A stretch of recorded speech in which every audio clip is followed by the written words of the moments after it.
আল্লাহ নবী জানিয়ে দিলেন ওই ব্যক্তি কখনো জাহান্নামে যাবে না যে ব্যক্তি আমার হাতে হাত দিয়ে ঈমানের কলেমা পড়ে মুসলমান হয়েছে। নবীর হাতে যারা হাত দিয়ে কলেমা পড়ে ঈমান এনে মুসলমান হয়েছে ওদেরকে তো সাহাবী বলা হয়। তাহলে রসুলের হাদিসের অনুসারে সাহাবীরা জাহান্নামী নয়, সাহাবীরা হলো জান্নাতি এক। আল্লাহ নবী আমার পরে হাদিস শরীফে বললেন আমার হাতে যারা হাত দিতে পারবে না আমি দুনিয়া থেকে বিদায় নেবার পর আমার সাহাবা যারা থাকবে ওদের হাতে যারা হাত দেবে ওরা সাহাবী হতে পারবে না, ওরা হবে তাবি তাবি। আল্লাহ নবী হাদিস শরীফে বললেন আমার রানি আকামা কলা আলাইহিস সালাম, সাহাবীদের হাতে যারা হাত দেবে তারা হবে তাবি তাবি। তাবিরা জীবনে জাহান্নামে যাবে না, ওরাই আল্লাহর জান্নাত পেয়ে যাবে। তাহলে বড় পীর রহমাতুল্লাহ আলাইহির দিকে একটা বার তাকিয়ে যাই। নবীর হাতে যারা হাত দিয়ে কলেমা পড়েছে তাদেরকে আমরা সাহাবী বলি। সাহাবীর হাতে হাত দিয়ে যারা কলেমা পড়েছে তারা সাহাবী হতে পারবে না, তারা হবে তাবি। নবী সাহাবা জিলানি শহরে যখন ধর্ম প্রচার করতে যখন চলে যাচ্ছিলেন বড় পীর সাহেব হুজুর দোকানে বসেছিলেন, লাফ দিয়ে তাদের কাছে জড়িয়ে ধরে বললেন ইসমুকাইয়া কি, তোমাদের নাম কি, মা বাইতুকা, তোমাদের বাড়ি কোথায়? নবী সাহাবারা বললেন আমাদের নাম অমুক অমুক, আমাদের বাড়ি হলো মক্কা আর মদিনায়। তাইফা হালকা, তোমাদের কি খবর, কি হাল, কি অবস্থা? ওরা বললেন আমরা দিন প্রচারের জন্য আজকে আপনাদের দেশে আপনাদের এলাকায় এসেছি। বড় পীর রহমাতুল্লাহ আলাইহি ওদের হাতটা জড়িয়ে চুম্বন খেয়ে বললেন আমি আব্দুল কাদের, আমার আব্বা হলেন আবু সালে মুসা জাঙ্গি, আমার মা হলেন উম্মুল ওরা রহমাতুল্লাহ আলাইহি। তানারা আল্লাহ আর নবী বিশ্বাস করেছেন। আমি আব্দুল কাদের আপনাদের হাতে হাত ধরে বললাম আমিও আল্লাহ আর নবী বিশ্বাস করেছি। তাহলে নবী বললেন আমার হাতে যারা হাত দিয়ে আল্লাহ আর নবী বিশ্বাস করবে তারা হবে সাহাবা জান্নাতি।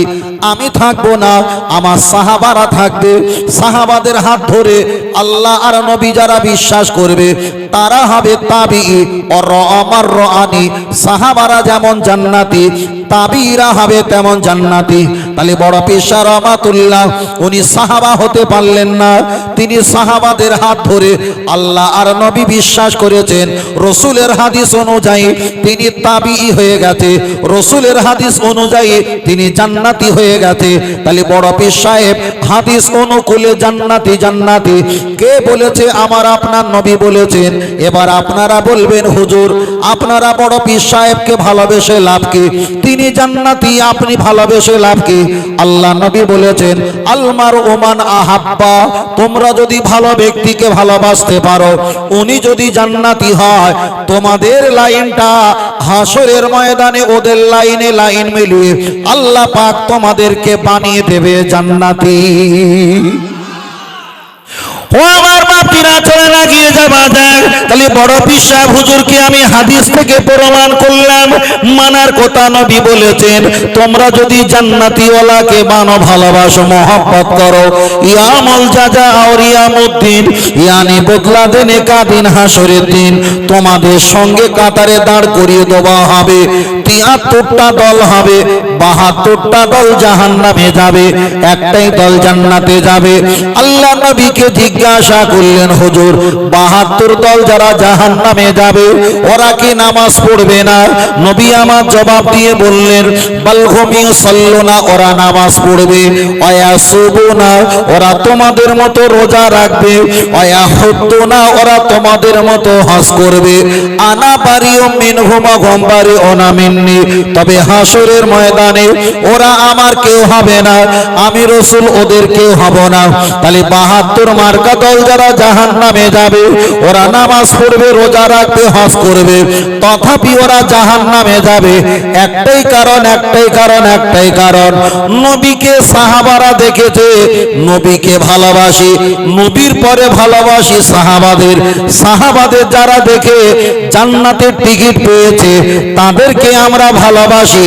এক শ্রেণীর ব্যক্তি যদি বলে তাদেরকে ভালোবাসা যাবে না, তারাই তো নবীর লেবা, তারাই তো নবী নবীর গোলাম, তাদের কারণে ইসলাম আমাদের কাছে সহজ হয়ে গেছে। তাদের ভালোবাসলে আমার আল্লাহ আমাদের প্রতি রহমত নাজিল করে দেয়। ও বাবাজিরা, তাহলে আপনি নামাজ পড়বেন, রোজা রাখবেন, হজ করবেন, যাকাত দিবেন। নবী যাদের বন্ধু আর নবী যারা বন্ধু, তাদের সঙ্গে শত্রুতা করলে হাজার ইবাদত করার পরে কিয়ামতের দিন নবী আপনার কাছে যাবে না, আপনিও নবীর কাছে আসতে পারবেন না। কেন? আপনি নবীর বন্ধুর সঙ্গে শত্রুতা করেছেন। খুব সহজ ভাষায় বলছি। চলেন এবার খাজা হুজুর সম্পর্কে হাদিস থেকে দলিল দিই। আল্লাহ নবী আমার হাদিস শরীফে জানিয়ে দিলেন, ও আমার সাহাবীরা জেনে রেখে দাও, মান আতা আমিরি আও কামা ক্বালা আলাইহিস সালাম। আল্লাহ নবী বললেন, যেখানে আমি ধর্ম প্রচারের জন্য যেতে পারিনি, সেখানে আমি চিঠি লিখে পাঠিয়েছি, আমার সাহাবাদের পাঠিয়েছি। তবে যেখানে আমি ধর্ম প্রচারের জন্য যেতে পারলাম না, আমায় যারা আমির, আমার যারা লেবার, তাদেরকে আমি পাঠিয়েছি। আর আমার লেবার আমার আমির, ওরা যখন আমার হয়ে ধর্ম প্রচার করবে, ওদেরকে মহব্বত করলে আমাকে মহব্বত করা হবে, ওদেরকে কষ্ট দিলে আমি নবী আমাকে কষ্ট দেওয়া হবে। একটা বারকে হিসাব করে দেখেছেন, খাজা মাইনুদ্দিন চিশতি রহমাতুল্লাহ আলাইহিকে ভারতবর্ষে কে পাঠিয়েছিল? আমার আপনার নবী পাঠিয়েছে দ্বীন প্রচার করার জন্য। আল্লাহ নবী তো হাদিস শরীফে বললেন, মান আতা আমিরি, আমি যাকে ধর্মের আমির করে যেখানে পাঠাবো, তাকে যদি কেউ মানে আমাকে মানা হবে, তাকে যদি কেউ অপমান করে আমাকে অপমান করা হবে। তাই খাজা মাইনুদ্দিন চিশতি রহমাতুল্লাহ আলাইহি হরিয়ানা যখন ধর্ম প্রচার শুরু করলেন, যারা মানেনি তারা জুতোর বাড়ি খেয়ে জাহান্নামে গেছে, আর যারা মেনেছিল তাদের প্রজন্মিত ছেলে আজকের আমি আর আপনি। জোরে বলেন সুবহানাল্লাহ। তাহলে আমাদের ভারতবর্ষে নবী আমার কোন সাহাবাকে পাঠায়নি, নবী আমার কোন সাহাবীদেরকে পাঠায়নি। আল্লাহ নবী নিজেও ভারতবর্ষে আসেনি। একজন পীর ওলি মাশায়েখ, তাকে নবী ধর্মের লেবার করে দায়িত্ব দিয়ে ভারতবর্ষের জমিনে পাঠিয়ে ইসলামকে পরিপূর্ণ ইসলাম পৌঁছে দিয়েছে।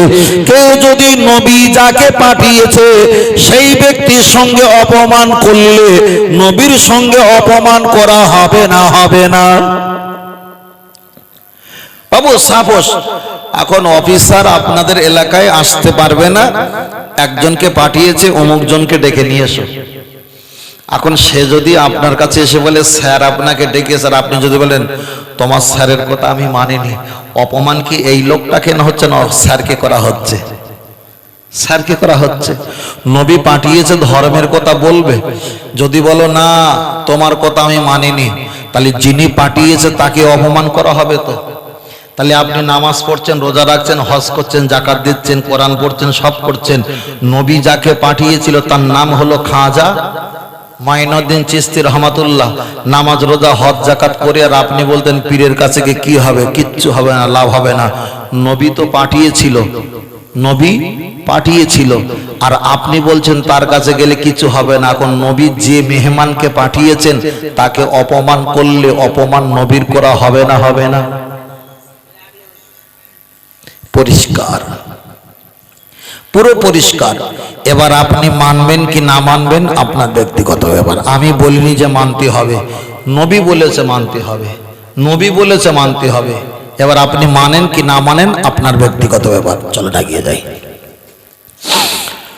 ও আমার বাতিরা, চলে এগিয়ে যাওয়া যায়। লক্ষ্য করে দেখা যায় খাজা মাইনুদ্দিন চিশতি রহমাতুল্লাহ আলাইহির কথা আমি আপনার কাছে বললাম। আমার আল্লাহ খাজা হুজুরকে এতটা শক্তি আর এতটা মর্যাদা, এতটা ক্ষমতাবান বানিয়েছে। একটা বার গিয়ে চলে যাওয়া যাক আমার দয়ার নবীর কলিজার টুকরে টুকরা ইমাম হুসাইন রাদিয়াল্লাহু তাআলা আন, ওনারা যখন যুদ্ধে প্রস্তুতি ছিলেন, এক সময় এজিদ বাহিনীরা ফরাত নদীর কাছে যখন হোসাইন হুজুর চলে যায়, উনি পানি চাইছিল আলী আসগারকে সঙ্গে করে নিয়ে, ওই দেখা যায় পানি দিল না। এজিদ বাহিনীরা তীরের ফলাক ছুড়ে তাকে শহীদ করে দিয়েছে। একদিকে ইমাম হোসাইন রাদিয়াল্লাহু তাআলা উনি যখন ফোরাত নদীর পানি খাবে, তানার কপালে একটা তরোয়াল বৃদ্ধি করে দিয়েছে। আমার বলা বিষয় হলো একটা, আমি ঘটনা বলছি না, প্রয়োজনটাই বলছি। খাজা মঈনুদ্দিন চিশতি রাহমাতুল্লাহ আলাইহিকে পানি যখন আটকে দিয়েছিল, ওনার মুরিদকে লোটা যখন পাঠিয়েছে, লোটায় ভরার বিনিময় গাভীর পাটে দুধ ছিল না, নারকেল ডাবে দুধ ছিল না, তলাব পুকুরে আর আনার সাগরে কোনো পানি ছিল না, পানি ছিল না। তাহলে খাজা মঈনুদ্দিন চিশতির যতটা মর্যাদা, তার চাইতে ইমাম হোসাইনের লক্ষ লক্ষ কোটি কোটি মর্যাদা। তিনি তো নবীর কলিজার টুকরি টুকরা, তিনি তো হলো নবীর বংশধর। তাহলে খাজা হুজুরকে যখন পানি আটকে দিয়েছে, খাজা হুজুর টোটাল আনার সাগরটা শুকিয়ে লক্ষ লক্ষ মানুষের পানি আটকে দিয়েছে। আমার আল্লাহ খাজা হুজুরকে মর্যাদা দান করেছে, কিন্তু ইমাম হোসাইনকে যখন পানি আটকে দিয়েছিল, পানি যখন খেতে দেয়নি, নবীর কলিজার টুকরি টুকরা ইমাম হোসাইন, উনিও চাইলে আসমান থেকে পানি বার করতে পারতেন, উনি চাইলে লাথি মেরে মাটির তলা থেকে পানি বাহির করতে পারতেন, উনি চাইলে আনার সাগরের মতো ফরাত নদীর পানিটা শুকিয়ে দিতে পারতেন, কিন্তু তখন তো ওটা প্রয়োজন ছিল না। খাজা হুজুরকে যখন নবী ধর্মের জন্য পাঠিয়েছে, বেঈমান জাদুকররা যখন অ্যাটাক করেছে, টোটাল আনার সাগরে পানি শুকিয়ে বোঝাতে চেয়েছে আমি আসিনি, আল্লাহ আর নবী আমাকেই পাঠিয়েছে। আর একটু জোরে হবে না? তাহলে এখানে প্রমাণ হলো খাজা হুজুরের পক্ষে নিজের পক্ষে কিছু করা সম্ভব ছিল না। নবী যেখানে পাঠিয়েছে নিশ্চয়ই আল্লাহর সাহায্য ছিল। আমার নবী বানিয়ে বানিয়ে কিছু করে না, আল্লাহ যেটা করতে বলে সেটাই আমার নবী করে। ওই জন্য কোন পীর আপনি মারবেন না, ওলি মারবেন না, মিটে গেল, কিন্তু সমালোচনা করবেন না। তাহলে কি হবে? নিজের এক হাত সেলাই করতে গিয়ে 5 হাত ছেড়ে যাবে। মারাত্মক ভাইটিয়াল। চলেন আর একটা ছোট বলি। ও আমার মা পীরা গিয়ে চলে যাওয়া যায়, লক্ষ্য করে দেখা যায় আমি একটা পীরের মাজারে গেছি, সেখানে চলে গেলাম আর আমি সালাম দিলাম, আসসালামু আলাইকুম ওয়া রাহমাতুল্লাহি ওয়া বারাকাতুহু, আসসালামু আলাইকুম ইয়া আহলাল কুবুর ইয়া গফিরুল্লাহ লানা ওয়া লাকুম আনতুম সালাফুনা ওয়া নাহনু বিল আসহাব। আমি সেখানে সালাম দিলাম, আর একটা ব্যক্তি আমাকে জিজ্ঞাসা করে, মফিজুল ভাই তুমি একটা আলেম হয়ে মানুষ মারা গেছে আর এখানে সালাম দিচ্ছ, তারা কি সালামের জবাব শুনতে পায়? আমি তাকে বললাম অবশ্যই সালামের জবাব শুনতে পায়। উনি বলল না না, মরা মানুষ কিছু শুনতে পায় না। আমি তাকে বললাম আমি হাদিস থেকে বলবো না, কোরআন থেকে বলবো। উনি বললেন কোরআন থেকে নয়, হাদিস থেকে আপনি আমাকে জবাব দাও। চলো আপনাকে একটা হাদিস দিয়ে জবাব দেই। আল্লাহ নবী একসময় যুদ্ধের ময়দানে চলে গেছে, ওই যুদ্ধে আবু জাহেল শহীদ হয়েছে, আবু জাহেল মার্ডার হয়েছে, আবু জাহেল হত্যা হয়েছে। অনেক সাহাবা কাফিররা বেঈমান বেদিনেরা তারা তরোয়ালের আঘাতে চেহারা দুখণ্ডিত হয়ে দুনিয়া থেকে বিদায় নিয়েছে। আল্লাহ নবী যখন যুদ্ধের ফাঁকা মাঠ দিয়ে যখন বাড়িতে চলে আসছে, কিছুটা গর্ত করা আছে, ওখানে আবু জাহেলের অনেক সঙ্গপঙ্গ ওখানে মরে পড়ে আছে। আল্লাহ নবী ওই গর্তর কাছে ওমরকে নিয়ে দাঁড়িয়ে বললেন, ফাহাল আজাতুম মাওয়াদা রাব্বাকুম হাক্কা। ও আবু জাহেল, আমার আল্লাহ আমাকে জয় করবে বলেছিল আর তোমাকে হারাবে বলেছিল, আল্লাহ সেটাই করেছে। আর ওই কথাটা বলার বিনিময় পিছনে ছিল ওমরে ফারুক, খিলখিল করে আস্তে করে হেসে ফেলেছে। আল্লাহ নবী জিজ্ঞাসা করলেন, ও ওমরে ফারুক তোমার হাসার কারণটা কি? ইয়া রাসূলুল্লাহ, এরাই তো যুদ্ধের ময়দানে দুনিয়া থেকে ধ্বংস হয়ে গেছে, এদেরকে আমরা টুকরো টুকরো করে দিয়েছি, আমাদের লোকেরা এই গর্ত এনে ফেলে দিয়েছে, আর আপনি বলছেন ফাহাল আজাতুম মা ওয়াদা রাব্বাকুম হাক্কা, তোমরা কি হেরে গেছো, আমরা জিতে গেছি, তোমরা কি বুঝতে পারছো? নবী বললেন বাবা সাহাবী জেনে রেখে দাও, আমি মুহাম্মদ সাল্লাল্লাহু আলাইহি ওয়াসাল্লাম যে কাফেরদের সঙ্গে আমি কথা বলছি, তুমি যতটা না শুনতে পাও মৃত মানুষ আমাদের কণ্ঠের আওয়াজ, পায়ের আওয়াজ, তার চাইতে আরো বেশি শুনতে পায়।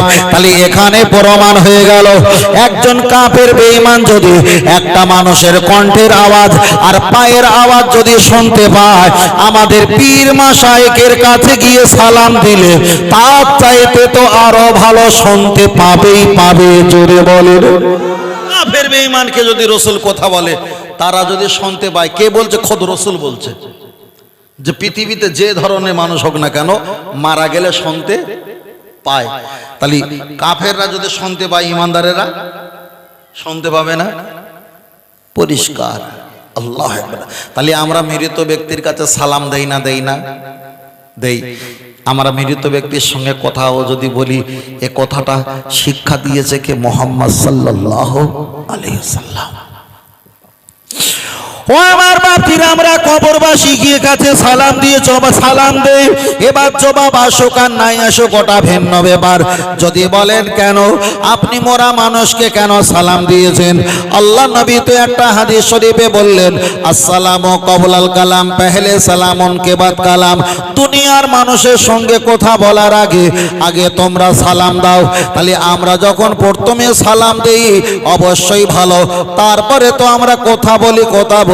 তাহলে নবী যদি জীবিত ব্যক্তিকে যদি সালাম দিতে বলে, সেই নবী তো বুখারীর হাদিসে বর্ণনা করেছে, তোমরা যখন কবরস্থানে চলে যাবে, জান্নাতুল বাকি, জান্নাতুল মুআল্লা, জান্নাতুল খওয়াব, জান্নাতুল ওয়াজিব, জান্নাতুল সুম্মা, এক কথায় তোমরা যখন কবরের কাছে চলে যাবে, আসসালামু আলাইকুম ইয়া আহলাল কুবুরি ইয়াগফিরুল্লাহু লানা ওয়া লাকুম আনতুম সালাফুনা ওয়া নাহনু বিল আসহার।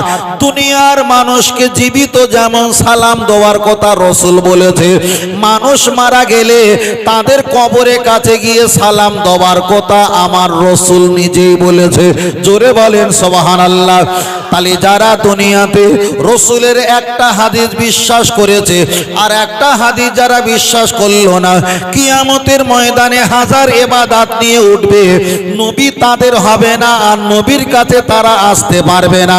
কেন? হাজার ইবাদত করেছে, নবীকে পুরোপুরি তারা বিশ্বাস করতে পারলো না। তাহলে হাজার ইবাদত করার পরে ৭৩টা দল হবে, ৭২টা জাহান্নামে যাবে, সব থাকবে, তাদের ভিতরে নবীর মহব্বত থাকবে না। আল্লাহ আল্লাহ।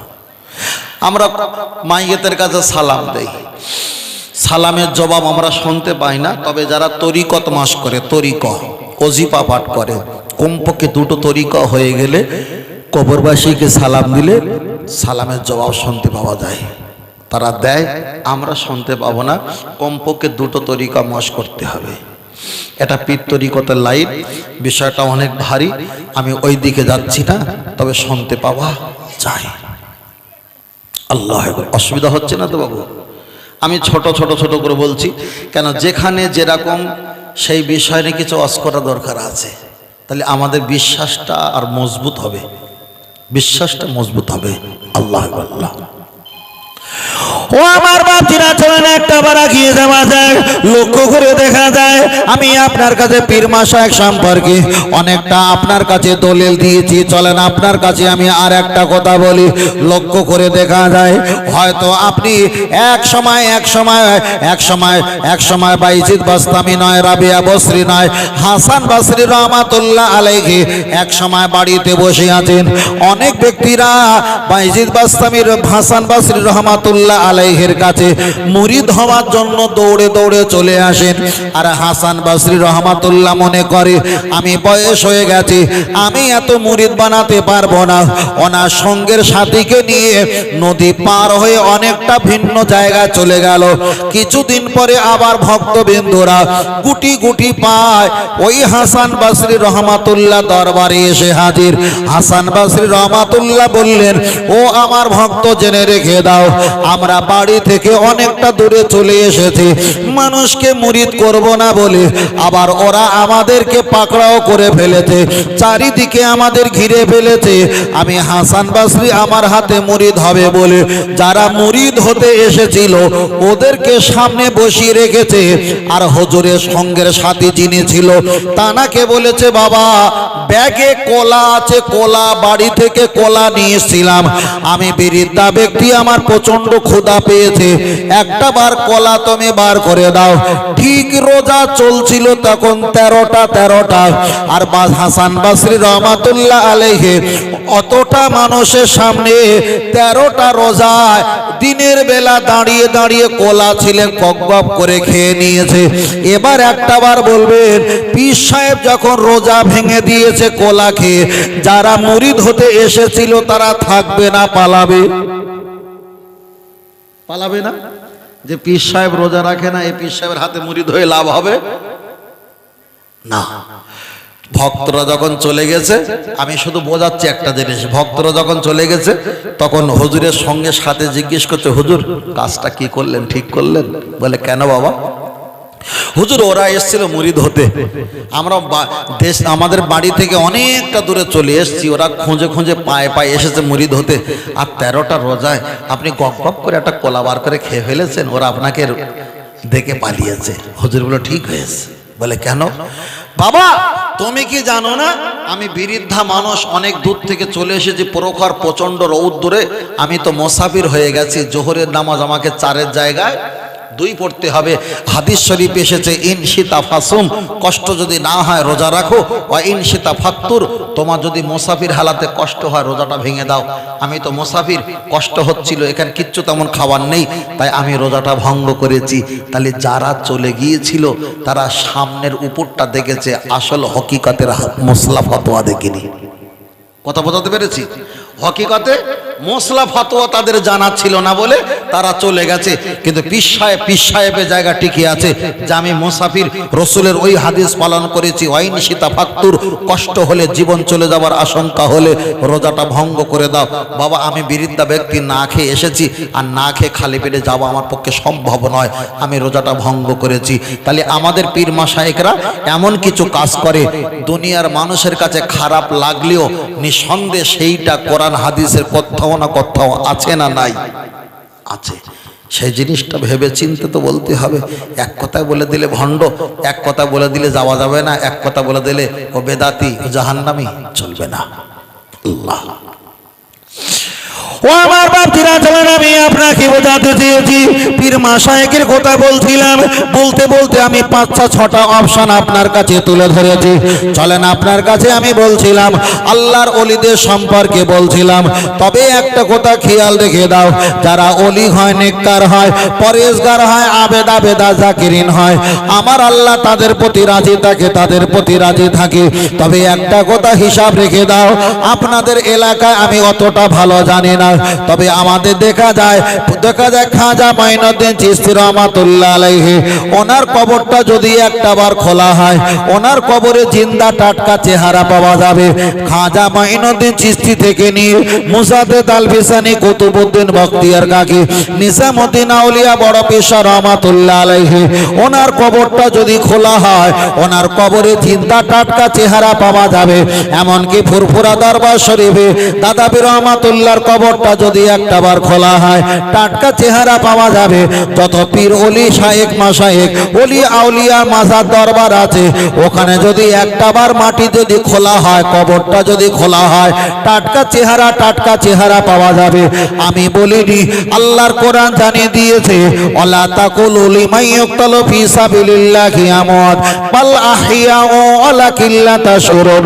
ও আমার বান্দা জেনে রেখে দাও, যারা ওলি আউলিয়া, যারা আমার রাস্তা মৃত্যুবরণ করেছে, আমার রাস্তা যারা শহীদ হয়েছে, যারা মৃত্যুবরণ করেছে, ওদেরকে তোমরা মৃত বলবে না, মৃত বলবে না, বাল আহইয়াউ ওয়ালাকিন লা তাশউরুন। আমি আল্লাহ ওদের কিভাবে টাটকা জীবিত রেখেছি, পৃথিবীর মানুষ তাও তোমরা বলতে পারবে না, বলতে পারবে না। তাহলে এখানে প্রমাণ হয়ে গেল, আমরা যে কবরের কাছে গিয়ে সালাম দেই, ওটা মৃত ব্যক্তি নয়। আমার আল্লাহ বলছে তোমাদের চোখে মৃত হতে পারে, কিন্তু আমি আল্লাহ বাল আহিয়া ও ওদেরকে আমি টাটকা রেখেছি, সেটা আমি ছাড়া আর কেউ জানে না। তাহলে মৃত ব্যক্তির কাছে আমরা সালাম দেই না। দুনিয়াতে মৃত হতে পারে, কিন্তু বারজাখে গিয়ে আমার আল্লাহ ওদেরকেও টাটকা রাখে, ওদেরকেও শ্রবণ ক্ষমতা দেয়। আমার নবী একটা হাদিস শরীফে বললেন, দুনিয়াতে যত নবী আম্বিয়া বিদায় নিয়ে চলে যায়, আল্লাহর নবী একটা হাদিস শরীফে বললেন, ওরা কবরে চলে যাওয়ার পর আমার আল্লাহ তাদের প্রতি রিজিক দেয়, আর দুনিয়ার মাটি গুনো পোকা গুনো তাদের চেহারাটা খাওয়া আমার আল্লাহ হারাম করে দেয়। জোরে বলেন সুবহানাল্লাহ। তাহলে আল্লাহ বলছে তোমরা তাকে মৃত্যু বলতে পারো, বাল আহিয়া ওয়ালাকিন লা তাশকুরুন, কিন্তু আমি আল্লাহ কিভাবে ওদেরকে টাটকা রেখেছি তোমরা তা জানো না। তাহলে নবী বলেছে তোমরা মৃত ব্যক্তি তোমরা জানা শুনতে পাও, বেঈমান কাফেরা তার থেকে বেশি শুনতে পায়, তাহলে ঈমানদারেরা শুনতে পাবে। আবার আল্লাহ বলেছে তোমাদের কাছে মৃত হতে পারে, কিন্তু আমি আল্লাহ আমার কাছে টাটকা। তাহলে আল্লাহও একরকম বলছে, নবীও সেই রকম বলছে। আমরাও যেটা করছি আল্লাহ আর নবীর সঙ্গে মিল আছে। যারা বলেছে পীর অলিদের কাছে গিয়ে মরা মানুষের কাছে সালাম দিয়ে কি হবে, তাহলে আল্লাহর কথাও নিচ্ছে না, নবীর কথাও নিচ্ছে না। এরা নিজেরা হিংসা আর নিজেরাই এক পেশে হয়ে গেছে। তাহলে ৭৩টা দল, আমরা একটা সাইড হয়েছি, ওরা ৭২টা দলের ভিতরে একটা সাইড হয়েছে না হয়নি? নামাজ রোজা হজ যাকাত এটা শেষ না। আল্লাহু আকবার। আল্লাহ ও আমার বাপরা, চলেন আমি আপনাকে বলছিলাম শুধু ছোট ছোট করে অপশন বলছি পীর ওলি মাশায়েখ সম্পর্কে। চলেন একটাবার আগিয়ে যাওয়া যাক। তাহলে কবরে টাটকা আর কবরে জীবিত, চলেন আমি আপনাকে একটাবার ছোট করে বলতে চেয়েছি। ফুরফুরা শরীফে মোসাদ্দে জামান দাদা পীর রহমাতুল্লাহ আলাইহি দুনিয়া থেকে মৃত্যুবরণ করেছেন। এক সময় আলী আশরাফ মানে ছোট হুজুর পীর কেবলা জামাইয়ের ভাই, ওই আলী আশরাফ কাশফুল কবর করে দেখতে পায় দুই সাইডে দুই ব্যক্তি দাঁড়িয়ে আছে, তাদের চেহারাটা আসমানের মসজিদের মতো চমকায়। সামনের একটা ব্যক্তি দাঁড়িয়ে আছে, তার চেহারাটা আসমানের বিদ্যুতের মতো চিকিমিকি করে চমকায়। আলী আশরাফ বলেছিলেন, ও ফুরফুরা পীর আবু বকর সিদ্দিক রহমাতুল্লাহ আলাইহি, আপনি দুনিয়া থেকে মৃত্যুবরণ করার পর আমি আলী আশরাফ কবরটা কাশফুল কবর করে দেখতে চাই। আপনি হাজার হাজার মসজিদ বানিয়েছেন, হাজার হাজার মাদ্রাসা বানিয়েছেন, খানকা ঈদগাহ মুক্ত মসজিদ আপনি অনেক বানিয়েছেন, অনেকে মুরিদ খলিফা বানিয়েছেন। সত্যিকারে আল্লাহর ওলি কি নামে একটা বা দেখতে চাই। ওই সময় বললেন, দুই সাইডে দুই ব্যক্তি দাঁড়িয়ে আছে, আমি চিনতে পারি না, তবে সামনে একটা ব্যক্তি দাঁড়িয়ে আছে, আসমানের বিদ্যুৎ যেমন চমকায় ওই ব্যক্তির চেহারা তদ্রূপ চমকায়, আমি চিনতে পারি না। আমার আপনার পীর দাদা পীর রহমাতুল্লাহ আলাইহি বলেছিলেন, ও আলী আশরাফ, আমি আবু বকর আল্লাহর ওলি কিনা তুমি প্রমাণ করতে চাও, তবে সামনে যে ব্যক্তিটা দাঁড়িয়ে আছে ওই ব্যক্তি পৃথিবীর অন্য কোনো ব্যক্তি নয়, ওই ব্যক্তি হলো আমার আপনার আখিরি জামানার নবী। জোরে জোরে বলেন সুবহানাল্লাহ। এবার আপনারা বলবেন, হুজুর তাহলে দাদা হুজুরের কবরে কি আল্লাহর নবী আসতে পারে? হয়তো কেউ বলবে কি আসতে পারে, আসতে পারে। তবে চলেন আমি একটা নাম বলি, তাবলীগ জামাতের বড় একটা হুজুর, হুজুরটার নাম হলো হাজী এমদাদুল্লাহ মাহাজারে মাক্কি। তিনি তো এক জায়গায় বলেছেন, ওমা কুনতা তাকুনু ফি হাক্কি হাজার রাজুল, দুনিয়ার যত ঈমানদার ব্যক্তিরা কবরে চলে যাবে, আমার নবীকে কবরে হাজির করা হবে, জিজ্ঞাসা করা হবে আমার নবী ওকা তোমার নবীকে। আমার নবী তখন কবরে হাজির হয়ে যাবে, আর যারা ঈমানদার হবে তারাই বলবে হাজা মুহাম্মাদুর রাসূলুল্লাহ সাল্লাল্লাহু আলাইহি ওয়াসাল্লাম। তাহলে তাবলীগ জামাতের বড় একটা আলেম হাজী এমদাদুল্লাহ মাহাজারে মাক্কি, তিনি বলেছে ঈমানদারের কবরে আমার নবী হাজির হয়ে যাবে। তাহলে দাদা হুজুর তো ঈমানদার তৈরি করেছে হাজার হাজার, তিনি তো যুগ সমাজকারক একজন মুজাদ্দিদ, তিনি তো নবীকে হাজার হাজার বার দেখেছে, নবীর সঙ্গে সম্পর্ক হয়েছে। তাহলে যেখান থেকে দুনিয়া থেকে মাটির তলায় চলে গেছে, সেখানেও তো নবীকে দিদার পাওয়া সম্ভব, ঠিক না বেঠিক? তাহলে একদিকে তাবলীগ জামাতের বড় আলেম যদি বলে কবরে রাসূলের দিদার পাওয়া যাবে, দাদা হুজুর পীর কেবলা যদি কোনো খলিফা মুরিদ যদি বলে আমার দাদা হুজুর পীর কেবলার কবরে আল্লাহ রাসূল চেহারাটা নুরানি ভাবে দাঁড়িয়ে আছে দেখতে পেয়েছি, তাহলে নিঃসন্দেহে ওটা যদি ঠিক হয় এটাও ঠিক, ওটাও যদি ঠিক হয় এটাও ঠিক। কবর থেকে কথা বলে, নবী আম্বিয়ারা কথা বলে, কবর থেকে কথা বললে সওয়ালের জবাব দিয়ে থাকে। যদি বলুন সুবহানাল্লাহ, দিয়ে থাকে। নবীরাও দেয়, দেয় অবশ্যই দেয়।